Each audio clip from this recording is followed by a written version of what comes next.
Welcome to omega India TV news. యువతకు స్వయం ఉపాధి అవకాశాలను కల్పిస్తూ ఆర్థిక సాయం అందించడానికి ప్రభుత్వం చేపట్టిన రాజీవ్ యువ వికాసం పథకానికి దరఖాస్తులు స్వీకరించాలని జిల్లా కలెక్టర్ రాహుల్ రాజ్ తెలిపారు. కలెక్టరేట్లో రాజీవ్ యువ వికాసం హెల్ప్ డెస్క్ పోస్టర్ను ఆవిష్కరించారు. తెలంగాణ రాష్ట్ర ప్రభుత్వం ప్రతిష్టాత్మకంగా చేపట్టిన రాజీవ్ యువ వికాస పథకం కింద జిల్లాల్లో SC, ST, BC, minority, EBC, EWS యూనిట్లు ఖరారు చేయాలన్నారు. ఈ కార్యక్రమంలో తహసీల్దార్ లక్ష్మణ్ బాబు, ఎంఎస్ఓ మహేందర్ తదితరులు పాల్గొన్నారు. వాళ్ళకి స్కీమ్ వర్తిస్తుంది.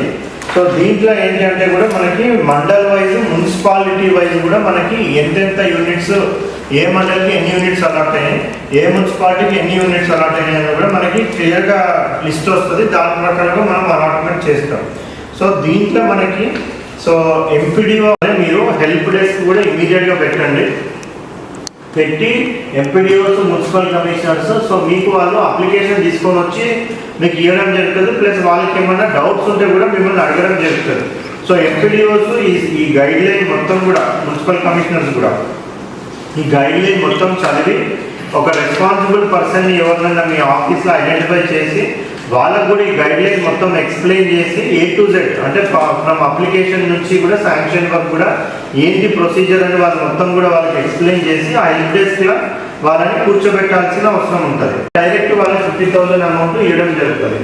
సెకండ్ థింగ్ ఏంటంటే 50,000 to 1 lakh, 50,000 to 1 lakh ఆ యూనిట్ ఒకవేళ 50,000 to 1 lakh ఉంటే 90% వాళ్ళకి సబ్సిడీ. అంటే సపోజ్ 1 lakh అనుకుందాం, 90,000 వరకు కూడా గవర్నమెంట్ బేర్ చేస్తుంది. 10,000 రూపీస్ మాత్రం బ్యాంకు లోన్ రూపంలో, అంటే 10% బ్యాంకు లోన్ రూపంలో ఇవ్వాల్సిన అవసరం ఉంటుంది. Next unit cost 1 lakh to 2 lakhs, అంటే సపోజ్ 2 lakhs అనుకుందాం. సో అప్పుడు 80% సబ్సిడీ వస్తుంది వాళ్ళకి, 20% బ్యాంక్ లోన్. అంటే 2 lakhs తీసుకున్నాడంటే వాళ్ళకి 1,60,000 గవర్నమెంట్ సబ్సిడీ ఇస్తుంది. 40,000 వాళ్ళకి బ్యాంకు లోన్ ఇవ్వాల్సిన అవసరం అనేసి, అంటే వాళ్ళకి ఆల్మోస్ట్ 30% 90,000 వరకు లోన్ వస్తుంది బ్యాంక్ నుంచి. సో 2,10,000 వరకు కూడా వాళ్ళకి సబ్సిడీ వస్తుంది. సో వల్నరబుల్ గ్రూప్స్ అయితే అప్ టు 1 lakh వరకు కూడా వాళ్ళకి 90% వాళ్ళకి సబ్సిడీ వస్తుంది. సో 10% కూడా మళ్ళీ వాళ్ళకి వల్నరబుల్ గ్రూప్స్ కాబట్టి వేరే దీని నుంచి కూడా వాళ్ళకి ఇవ్వడం జరుగుతుంది. మైనర్ ఇరిగేషన్, మైనర్ ఇరిగేషన్ కి సంబంధించి సబ్స్క్రైబ్ చేసుకోండి ఒమేగా ఇండియా టీవీ.